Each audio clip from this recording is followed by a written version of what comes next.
Good afternoon. My name is Rob, and I will be your conference operator today. At this time, I would like to welcome everyone to the Electronic Arts First Quarter Fiscal Year 2025 Earnings Conference Call. I would now like to turn the conference over to Mr. Andrew Urquhart, Vice President, Investor Relations. Please go ahead. Thank you. Welcome to EA's First Quarter Fiscal 2025 Earnings Call. With me today are Andrew Wilson, our CEO, and Stuart Canfield, our CFO. Please note that our SEC filings and our earnings release are available at ir.ea.com. In addition, we have posted detailed earnings slides to accompany our prepared remarks.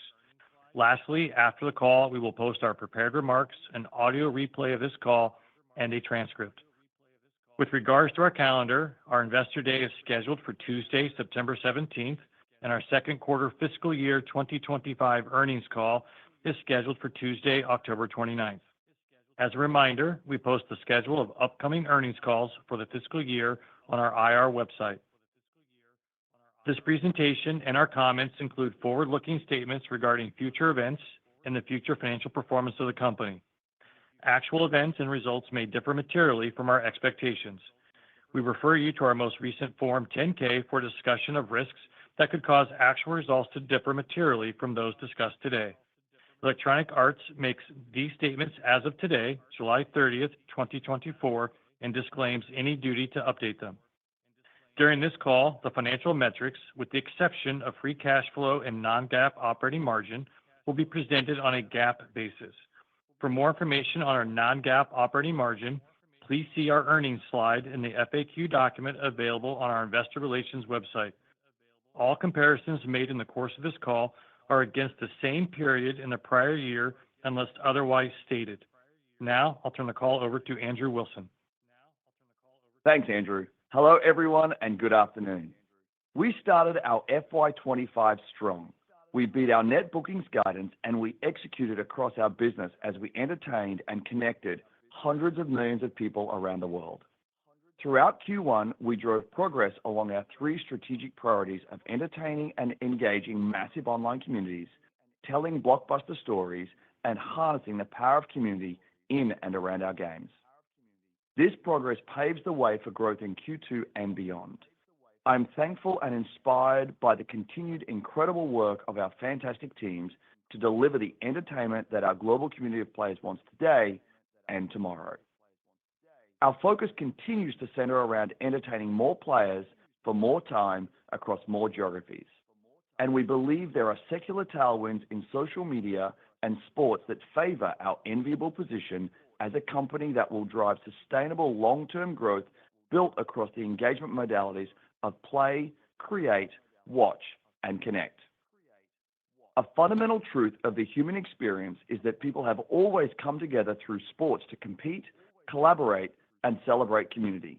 Today, EA Sports experiences are advancing this truth through incredible authenticity, innovation, and immersion. We are becoming increasingly ingrained in the fabric of sports culture and fandom as our audiences look to us for cutting-edge ways to connect with the sports they love and to share that passion with their friends and families all year long. Sports leagues the world over trust us as a powerful, long-standing partner as we work together to engage, entertain, and inspire fans across generations and geographies. This is a huge opportunity for our players, our partners, and our stockholders. We believe the lines between traditional sports consumption and interactive sports entertainment will continue to blur as hundreds of millions of fans increasingly connect with their favorite athletes, clubs, and competitions through EA Sports. This quarter, in EA Sports FC 24, our exceptional team celebrated real-life football events on console, PC, and mobile with UEFA Euro 2024 and CONMEBOL Copa America 2024, driving even better than expected monetization. We also released a high-quality, heart-racing title in F1 24 as the sport's current season delivers high levels of drama and competition. We blurred the lines in Madden NFL 24, connecting real-life cultural events to in-game experiences with live content that fuels deeper engagement. We were on site for the NFL draft to support the immediate inclusion of rookie players into Madden NFL 24, resulting in an expanded social experience as they played live in front of millions of fans before even stepping on the field. Our teams are also engineering moments that ignite the football fan community with unique and valuable content that extends the in-game experience, like our collaboration to bring leading sports personality Pat McAfee into the game, the special Michael Vick edition, or our in-game Ring of Honor event. These intentional experiences and live content, combined with deep and innovative gameplay, drove more time spent and increased engagement in our community and drove momentum and growth in the quarter. This speaks not just to how central the franchise is to the very fabric of American professional football, but also how our games are such a unique and valuable expression of fandom that combines the authenticity of the real-world sport, deep innovation and gameplay, and creative content that energizes and engages communities, leading to further growth in our business. As we continue to build massive online communities across our entire sports business, we are equally focused on prioritizing our owned IP across our broad entertainment portfolio, which contains some of the deepest and most relevant properties in the world. Apex Legends is an important part of our story. Q1 was largely in line with our expectations, and our commitment to evolving and learning is a foundational part of our strategy to return Apex Legends to growth. During the quarter, our teams continued to introduce changes to this multi-billion-dollar franchise as they test and iterate in the lead up to seasons 22, 23, and beyond, where they'll deliver even more content and bigger advancements spread across geographies and new modes of play. We continue to engage and inspire fans across the massive Sims 4 community as we roll out more content updates to this beloved franchise. Q1 saw healthy engagement throughout the community, with excitement building for the launch of the Love Struck Pack as a throwback to original Sims games with classic items.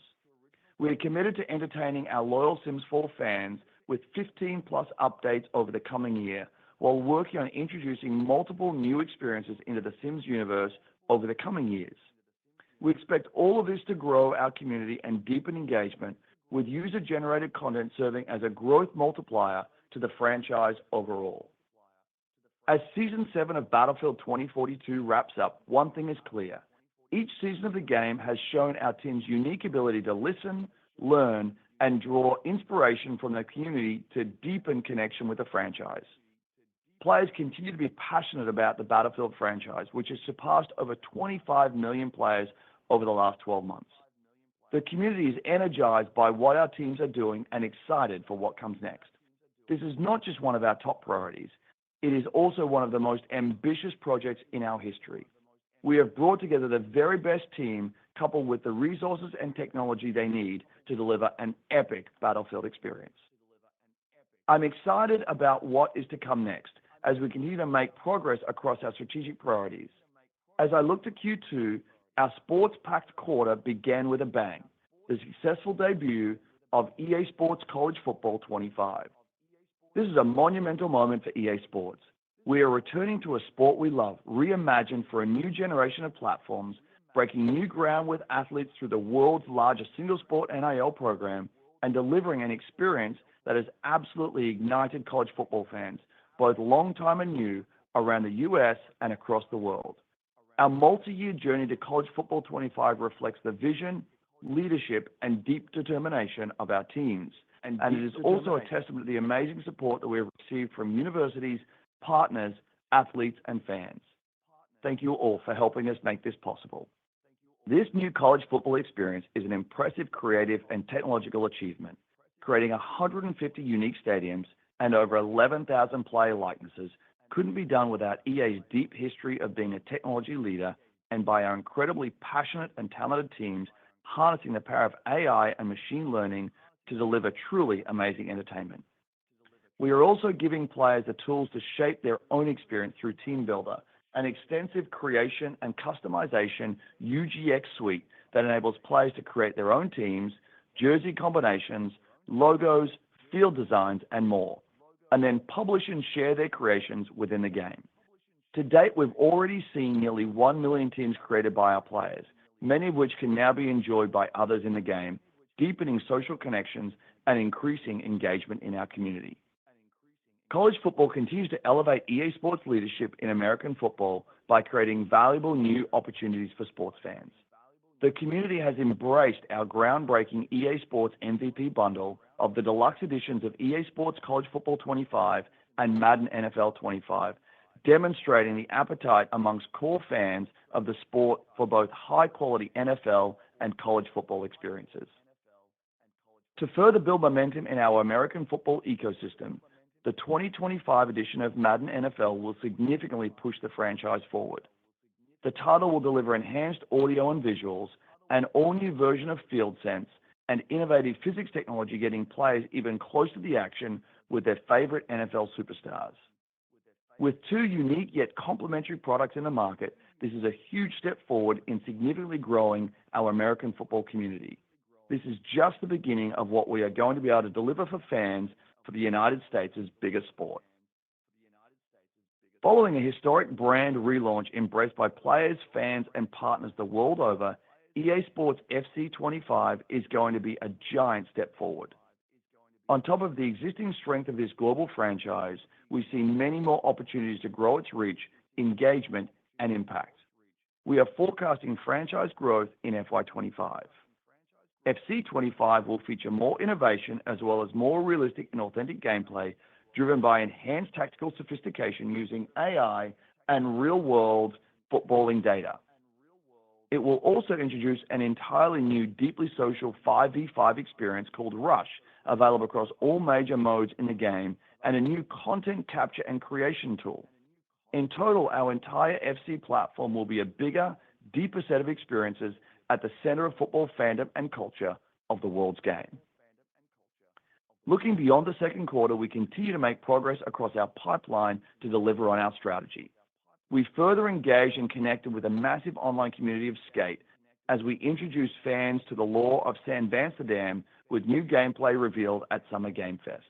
We also unveiled the blockbuster storytelling of Dragon Age: The Veilguard, an epic experience based in an expansive world filled with arresting visuals and introducing a cast of diverse, complex characters and incredible combat, all tied together by a rich single-player narrative.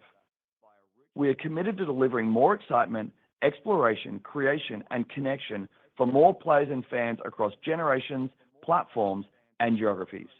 And we will achieve this through our passionate and talented teams, our world-class IP, and our ability to drive innovation through our deep expertise in technology, which will accelerate our innovation and our development velocity.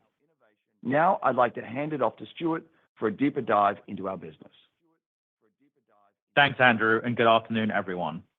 We've had a great start to FY25 with Q1 results beating our own expectations on both the top and bottom line as we continue to execute on our strategy and drive progress in delivering against our long-term financial framework of accelerating growth, delivering operating leverage, and increasing cash flow.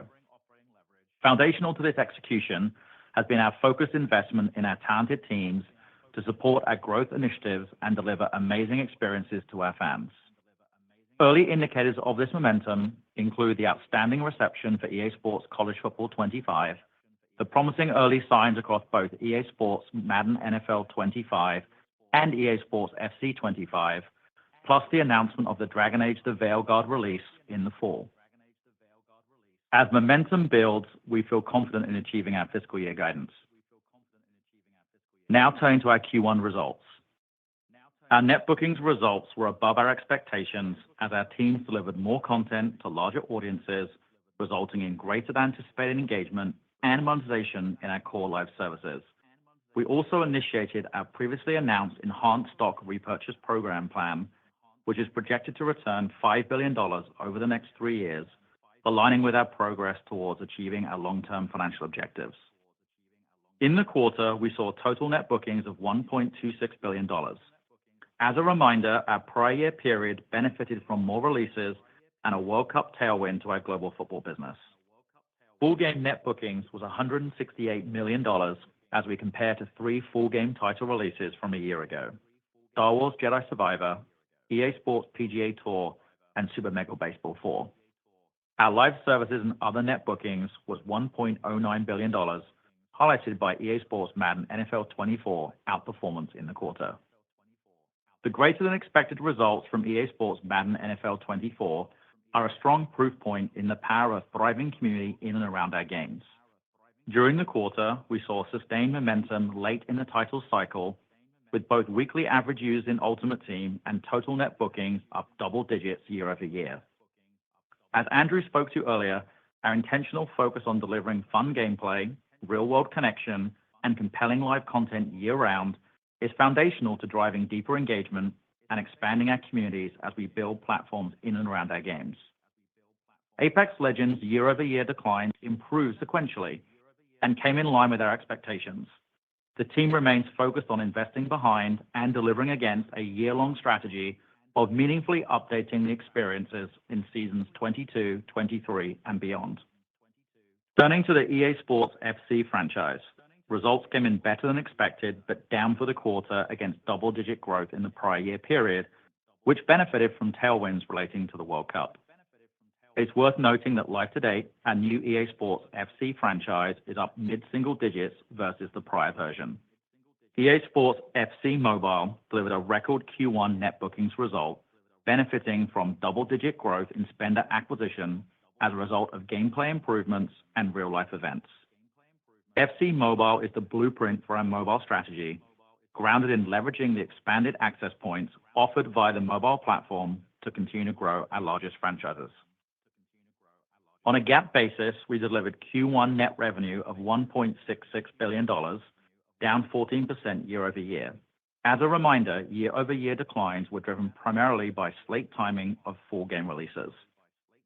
GAAP operating expenses were $1.03 billion, up 2% year over year, primarily driven by focused investments in teams supporting our largest growth opportunities. As a result, earnings per share was $1.04. We delivered operating cash flow of $120 million in the quarter. On a trailing 12-month basis, free cash flow is $1.86 billion, up 3% year over year.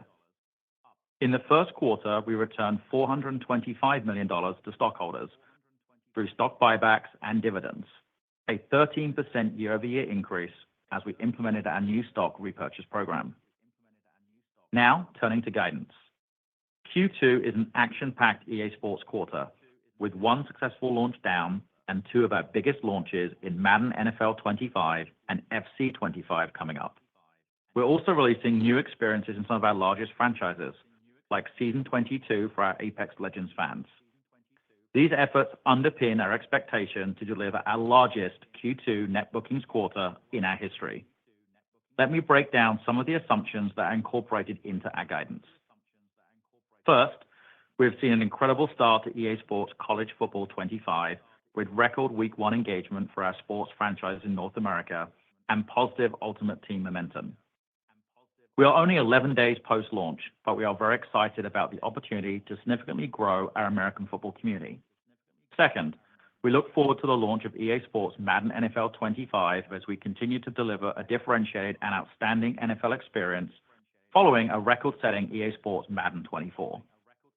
Third, we expect a strong launch to EA Sports FC 25 at the end of the quarter, setting up the franchise to grow over EA Sports FC 24 for the full year, with new ways to play, tactical improvements, and a revamped social experience expected to drive healthy engagement in our largest community. Fourth, we remain prudent in our approach to Apex Legends as the team introduces new innovations and game mechanics to the community with Season 22. And lastly, if rates remain unchanged, we expect minimal impact from FX. As a result of these assumptions, we expect Q2 net bookings of $1.95 billion to $2.05 billion, up 7% to up 13% year over year, or up 8% to up 13% in constant currency. For the second quarter, we expect GAAP net revenue of $1.9 billion to $2 billion, and cost of revenue to be $420 million to $450 million. We expect GAAP operating expenses in Q2 to be between $1.19 billion and $1.2 billion, up 10% to 11% year over year, driven primarily by restructuring-related charges and continued investment behind our long-term growth opportunities. We expect earnings per share to be approximately 76 cents to 93 cents. As a reminder, we benefited from a $92 million one-time tax benefit recognized in the year-ago period, and we expect to incur $65 million in restructuring charges related to our February restructuring event. Now, turning to the full year. To date, our execution has been strong, and we expect our momentum to continue as we have seen fantastic player responses across our EA Sports branded titles. We're excited about our upcoming FY25 slate, including EA Sports titles, Madden NFL 25 and FC 25, and Dragon Age: The Veilguard. We remain focused on executing these title releases and delivering our core live services. As a result, we are reaffirming our fiscal year 2025 net bookings guidance range of $7.3 billion to $7.7 billion, down 2%, up 4% year over year. We're reaffirming our guidance for our other full-year metrics. Our first quarter results are a testament to our incredible brands and our talented teams who are delivering experiences that continue to grow and engage our communities through innovative and interactive experiences. We saw this execution in our ability to sustain EA Sports Madden NFL 24 momentum through the quarter, deliver healthy engagement in our global football business, and continue to improve our mobile business, which remains an important entry point for our largest franchises. Looking forward, we expect to continue to invest with sharpened focus behind our three strategic pillars as we position ourselves for accelerated growth in FY26 and beyond. Our teams look forward to sharing more around our long-term growth opportunities and initiatives at our Investor Day on September 17th. Now, I'll hand it back to Andrew. Thanks, Stuart. Our strong Q1 demonstrated the determination of our teams and the resiliency of our business. Traditional entertainment is being challenged as consumer preferences change and technology continues to disrupt business models. We're in a fundamentally different position.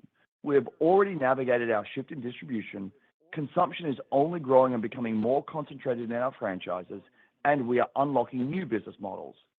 We have an incredible competitive advantage with the excellence of our creative talent, our production strength, our broad portfolio of incredible IP, including EA Sports, and a massive player network. With these enviable strengths, we are well positioned to grow the industry and increase our market share. And now Stuart and I will take your questions. Thank you. We will now begin the question and answer session. If you would like to ask a question, please press star one on your telephone keypad to raise your hand and join the queue. If you would like to withdraw your question, simply press star one again. Your first question comes from the line of Eric Sheridan from Goldman Sachs. Your line is open. Thanks so much for taking the question. Maybe two bigger picture ones, if I can. You've talked a lot in the last year about how Madden had become more global in scope. Can you talk a little bit about how you plan on building on that momentum with Madden as a franchise as we look out over the next 12 to 18 months to continue to build scale from a global perspective? And the second question would be on EAFC. Obviously, last year was an interesting year because you were moving the brand around and having to execute against that. What are some of the key learnings from the rebranding exercise you went through 12 months ago that are sort of informing how you also continue to build scale around EAFC and how the product might change in the years ahead? Thanks so much. Okay, there's a lot in there. Two great questions. First, let me touch on Madden. I think as you reference global, you think about international geographies. And certainly we're pushing hard there. And the NFL is doing an incredible job of building a fan base internationally. They're doing more and more games internationally every year. Athletes leaning into their fan bases internationally every year. But as we think about Madden growth, it's not just about geographic growth. It is about demographic growth. It is about platform growth. And ultimately, it will be growth driven by new and interesting business models. And so as you look at our Madden experiences broadly, while we've continued to build out modalities for the core and to ensure that we continue to fulfill the needs and motivations of our core players who have been with us for many, many years, a lot of what you're also starting to see, including new modes that we've brought in recent years around attracting new, younger players. You also see what we're doing with Madden Mobile and the constant evolution of that franchise in its mobile incarnation. As we look forward, we do think about this. We think that the combination of Madden plus college will overall grow our football community. We're already seeing that this year with the start of college football in Q2. We think that brings in both younger players and new players that either have never played Madden or have not played Madden for a couple of years. You'll see us invest meaningfully in new modalities of play that are really interesting, particularly in a social connection context for these new younger fans that are coming into our football experiences. You'll see us start to develop more and more modalities of play across devices, including mobile. And over the course of time, you should also expect us to branch into new and different business models that we expect will expand our audience. This is the biggest game in this country by a wide margin, i.e. American football, both in the context of college and the NFL. We know the sport is growing internationally by virtue of access that fans have to the sport now through cable and streaming.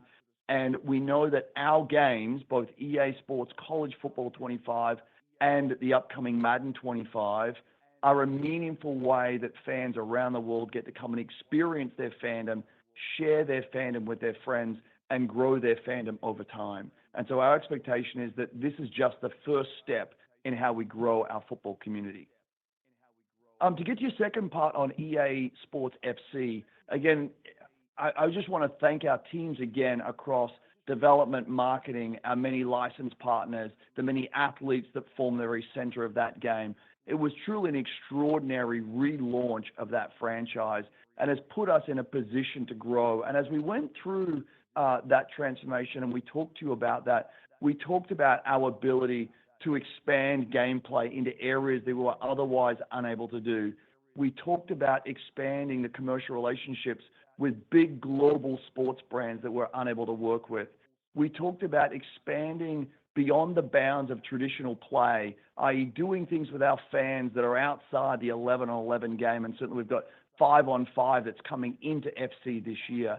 And we talked about moving much faster in the context of how we develop and evolve the experience over time. And so many of those lessons were learned through that process. Our objective was to do more in game. Our objective was to do more with commercial partners. Our objective was to do more beyond the bounds of the game. And our objective was to move really quickly at the speed of the cultural evolution that is happening in our world. And I would say our teams did an extraordinary job in doing that. And much of the learning we got was that we're headed in exactly the right direction. So as you look at FC this year, we are expanding modalities of play. As you look at the many things we're doing with new commercial partners that are expanding what people can do inside the game and outside the game. And later this year, you'll see us do more and more beyond the bounds of the game. We're going to talk more about that at our Investor Day in September. But the biggest thing that we've been able to do since the rebrand is just move much faster. And I know that is great for our teams, but more importantly, that's really good for our players globally. Your next question comes from the line. Thank you. Your next question comes from the line of Matthew Cost from Morgan Stanley. Your line is open. Hi, everybody. Thanks for taking the questions. I guess sticking with American football for a little bit here. When we think about Ultimate Team for the college football game, is there any potential for cannibalization of Madden Ultimate Team just as a function of how successful college football has been with those 5 million players in the game? Obviously, you can buy a copy of each game relatively easily, but an hour spent in college football Ultimate Team is an hour that you can't spend in Madden Ultimate Team. So how should we expect those two to interact? Is there potential for cannibalization? That's question one. And then question two is just, you called out AI and ML efficiencies in the process of developing the college football game. I'm wondering if there's anything that you'd call out in particular where you were able to, speed up a process or do something faster, higher level of quality because of some of those applications of AI. Thank you. Great questions. First, let me touch on, the Madden plus college. Again, as we went into this, as we look to reinvent and relaunch college football after over a decade, a few things are true. One is there's more football fans broadly in this country than there has ever been. Two, college football in and of itself has grown dramatically since we were in the marketplace for the game over 10 years ago. And the combination of those two things led us to believe that these two products or these two services would be complementary in nature, and that in fact college would bring in new players to the overall community and actually bring players back who hadn't been with us for some time. It's very early, but I would tell you our thesis has so far been proven correct. We have grown the community overall. There's been, a meaningful percentage of players who have come in through the college experience are new to us or haven't been with us for over 2 years. The second thing is that the MVP bundle, the combination of Madden and college as a pre-order, performed ahead of our expectations and is doing really, really well. And while pre-orders are an imperfect metric, they are typically directionally sound. And that would suggest to us that the broad complementary nature of college plus Madden is proving out. As it relates to Ultimate Team specifically, one of the things that our teams have done really well is actually think through what does it mean for a player who plays both college and plays Madden, and how do we give them value across both of those gameplay experiences, and ultimately how do we make those experiences greater than the sum of their parts. It's early, again, we're coming into the Madden season off the back of an incredibly strong Madden 24. Incredibly strong engagement in the off season, in the traditional football off season, which for us typically is demonstrative of good forward progress against the next iteration. Madden 25 is going to be the best Madden we've ever made. I know I say that every year, but the teams continue to outdo themselves, including a whole bunch of new modes and new ways to play, combined with a whole new set of players that have come into the community through college football that will be providing a path, if they haven't already bought the MVP bundle, a path from college into Madden and building gameplay experiences that are not only complementary from the ability to purchase both, but are complementary from the ability to experience both. And so, again, it's early days in our Q2. College is off to an incredible start. Pre-orders in Madden are off to a really strong start. Our expectation that the two will be complementary over time. Your next question comes from the line of Chris Schultz from UBS. Your line is open. Great, thank you. So fiscal 1Q came in ahead of your expectations, and fiscal 2Q guidance also seemed stronger than where the street was prior to today. Can you just help us think through why we didn't see that flow through to the full year outlook? And is it fair to say you were trending toward the higher end of your prior range? And you also cited strong soccer performance contributing to the fiscal 1Q beat. Recognize it was towards the end of the quarter, but can you help us size the uplift you think Copa and Euro provided and might not repeat as we look forward? Thank you.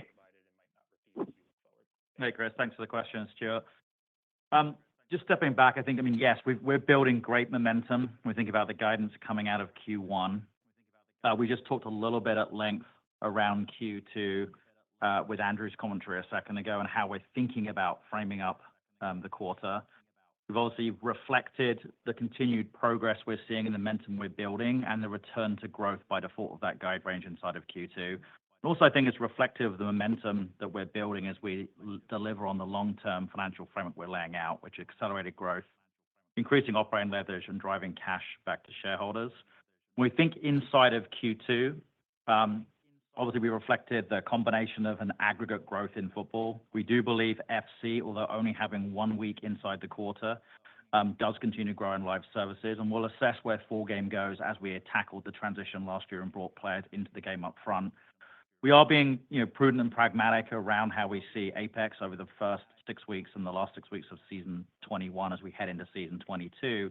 And that's the first time that we've seen 2 American football titles launch in the same quarter as you think about both the sales curve of college over the next sort of 2 to 5 weeks, and secondly, how we see players engage in time both between Madden and college as we weigh up the Q2 guide.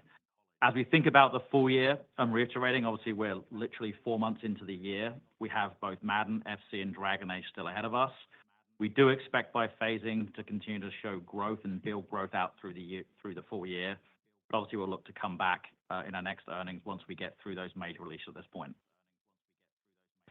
Your next question comes from the line of Corey Carpenter from JP Morgan. Your line is open.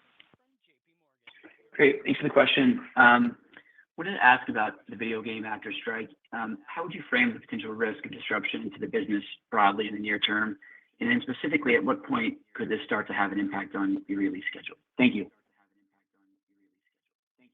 So let me first say, we deeply value our talented actors who are an important part of the work we do to deliver the incredible entertainment experiences that our players enjoy around the world.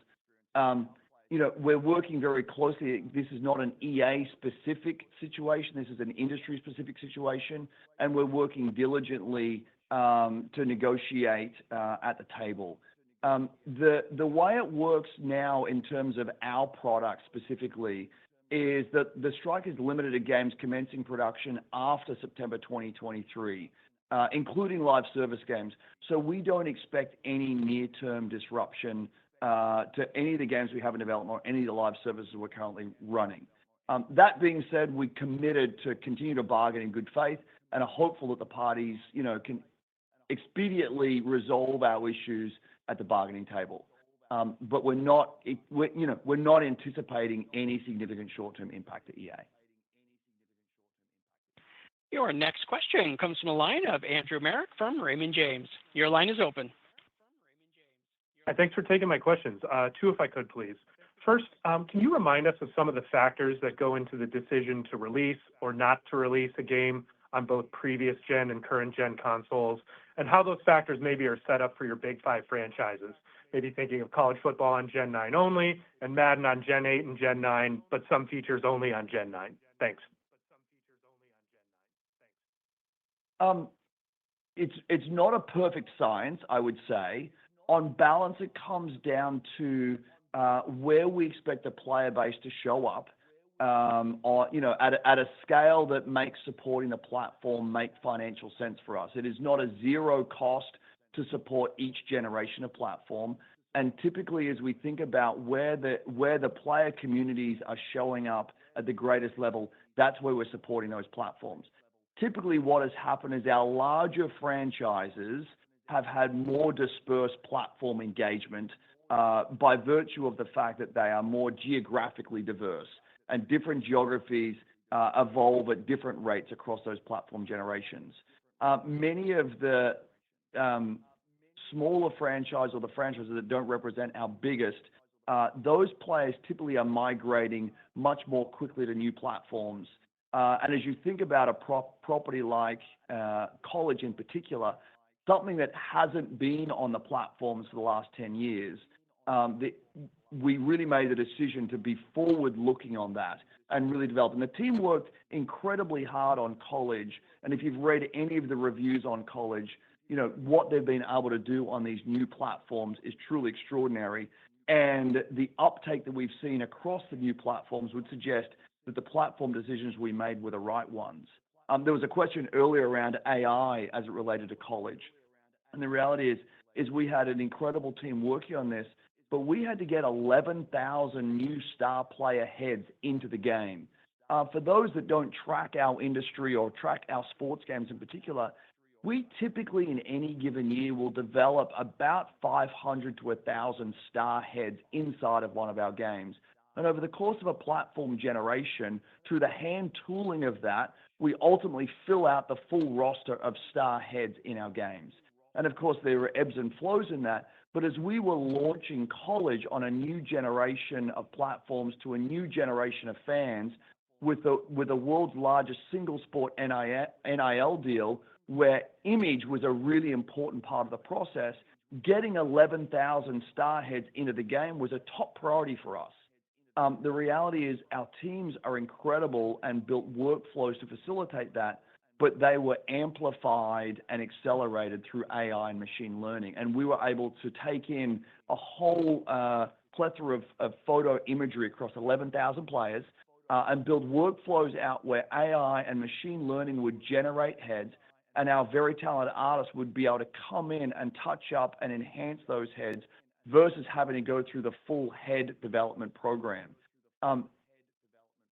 In the absence of AI, we simply would not have been able to deliver college football at the level we did, even though we'd given the team many, many years in development. And so to answer both of those questions, typically when we think about past gen versus future gen, it comes down to geographic dispersion, and it comes down to community dispersion, and it comes down to where we think the greatest gameplay will happen. And as it relates to college specifically, it was a decision that we made because we were really building the franchise for the future.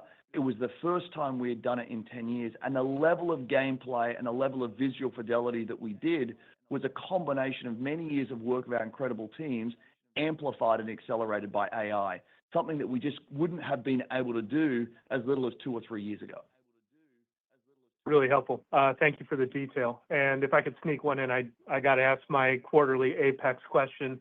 Wanted to touch on that player reception to the Apex Battle Pass changes.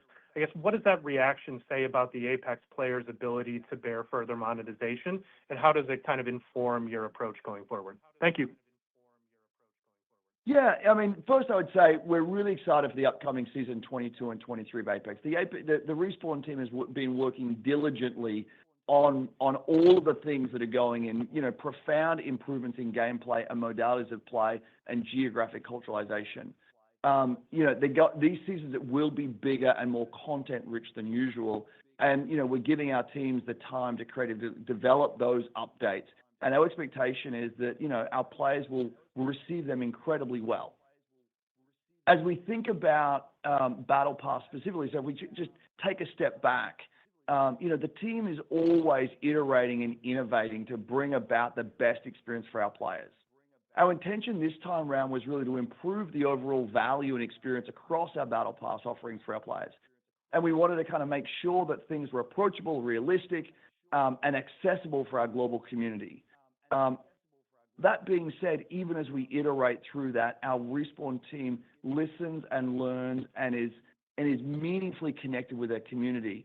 And as it became apparent that the community had real feedback around how we were dealing with some of those aspects of Battle Pass, the team was able to react and make those changes dramatically. I don't think this speaks to broader monetization overall for the franchise. I don't think this speaks to the community's propensity to want to spend in the context of their ongoing live service experience that is Apex. I just think it was one of those moments where we made a series of really positive changes, and in search of ongoing iteration around how we deliver those changes, we did some things the community weren't aligned with, and we've been able to realign with them. And our expectations we move towards 22 and 23 that the community will be incredibly receptive to what we believe are going to be 2 seasons of incredible content. Andrew, just to add on quickly to that, just to talk about sort of the financial framework we're using, just to kind of reiterate, although we saw those declines year over year, they were in line with our expectations per the foundation of Q1. We have put in place, as you think about the Q2 guide, given the strength I talked to in the whole framework for EA, a more measured outlook, particularly as we introduce new innovations and game mechanics, Andrew just alluded to coming into season 22 and 3. We do think the comps obviously naturally get easier through the second half and back end of the year.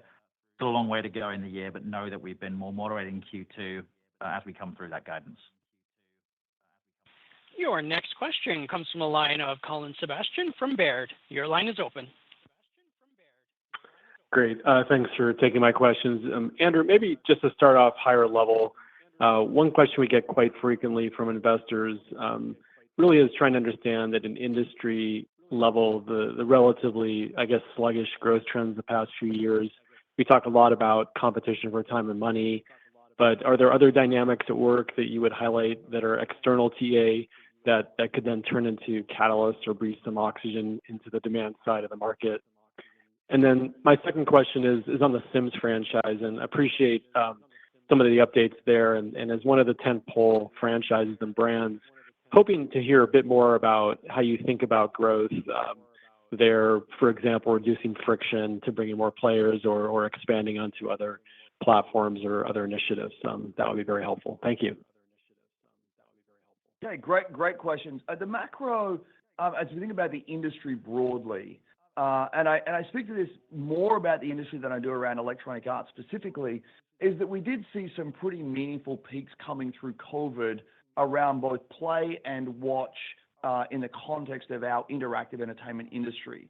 As a company, we've continued to grow out of COVID. That hasn't been true for the whole industry. And so certainly I think there's some impact there. We also see, and I've talked about this in past calls, we are seeing kind of a secular shift happening in the context of our industry, and that is a movement towards the biggest franchises.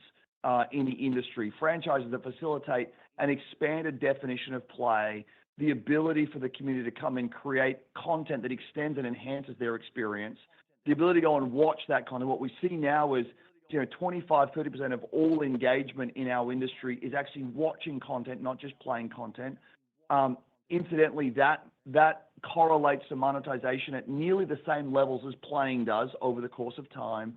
And connection is becoming a really, really important part. As I watch our community play inside of our games, the modality of play that involves deep connection with their friends is becoming more and more important. And so I do think as we look at the industry broadly, not all of the industry has been making that transition at the same rate. I do believe Electronic Arts has been working diligently against that transition. If you look at our three strategic pillars, two of the three are about massive online communities and enhancing the power of communities beyond the bounds of games. And we've been investing meaningfully in those. And you're starting to see that come about in the context of what you see inside of college football, what you'll see inside of Madden, what you'll see inside of FC, certainly what we're building into The Sims. We've talked a little bit about that being at the very center of what Battlefield is doing. And of course, with the many hundred millions of people who play Apex, that sense of connection and community is important there as well. And so I do believe as we continue to move through this transition and games fulfill motivations and needs of our players beyond play, we will see more hours spent in the context of our broader communities, both playing more, creating more, watching more, and connecting more. And our sense as we look at the shifts now around broader entertainment is our industry in particular, and within our industry, our franchises in particular, will benefit disproportionately as Gen Z and Gen Alpha continue to grow and age up and fulfill their entertainment needs through interactive games as their first form of entertainment. Sims 4 specifically, again, as we've talked about, we're committed to continually to evolve the Sims 4 experience with over 15 updates in the coming year. And we're already starting to see, new social things come into that, new marketplace things come into that, and new user-generated content opportunities come into The Sims 4. And the Sims team is committed to continue to evolve that. Beyond that, and not a lot to talk about today, and we'll talk more about this at the earnings Investor Day in September, is we are looking to add to that universe and really build out that community globally. And you should think about that in the context of more social interaction across the Sims community and more platform expansion and modality of play expansion. And so while the teams will continue to advance and expand Sims 4, we will also be adding new experiences that bring deep social connection and broader platform expansion in key geographies around the world. We have time for one more question. Your final question comes from the line of Clay Griffin from MoffettNathanson. Your line is open. Thanks for taking the question. This is a follow-up to the conversation on the industry. I guess, Andrew, how has your thinking evolved on free-to-play as a monetization strategy in this HD world versus the multimodal monetization success you've had with EA Sports? I mean, just getting back to this topic of industry growth, do you feel like free-to-play has at least in some part been dilutive to industry pricing power or maybe gamers' perception of value? The short answer is no. I mean, free-to-play games started in Asia, what is probably 2 decades ago now or a little more, and certainly started to take, form meaningfully in the West probably in the last decade. The industry has continued to grow broadly across both the traditional premium category and the free-to-play category. And certainly as you think about mobile coming into that ecosystem, that is almost double the industry overall, and that's primarily a free-to-play mechanic. So as we think about this, when in the context of building massive online communities, certainly right now there's about 3 billion people who consider themselves gamers or players around the world. Many are looking to fulfill different needs and motivations as part of their play experience, depending on what platform and what geography they come from.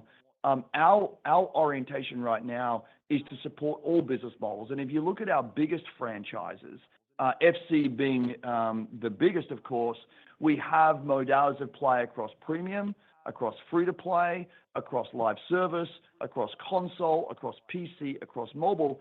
And that, that franchise has grown every platform, every modality of play, across every business model since we brought that in. So as we think about American football, as we think about Apex, as we think about Battlefield, as we think about The Sims, our belief is that if we're building out for a global player base of over 3 billion players, and we're looking to build communities in and around our biggest IP of many hundreds of millions of players, our ability to utilize free-to-play as a mechanism to reach more people on console, PC, and mobile, and then offer different monetization opportunities, whether that's in small increments, whether that's in battle passes, or whether that's in full premium purchases, that will likely drive meaningful growth, not just for the industry, but for our company. So thank you thank you for all being here and for all of your great questions. Again, I want to extend my deepest appreciation to our teams for their passion, their hard work, and their commitment in delivering an incredible quarter. And I must add, from college campuses and NFL fields across the U.S. to the hallowed soccer pitches around the world, football is back. This is going to be a big football quarter for us. In my humble opinion, this is the most exciting, energizing time of the year for sports fandom. With that, I'll close by saying I'm extremely excited about what our future holds and look forward to sharing more about our pipeline and longer-term strategy to deliver growth to all of our shareholders at our Investor Day on September 17th in New York City. Thank you for being with us. That concludes today's meeting. Thank you all for joining. You may now disconnect.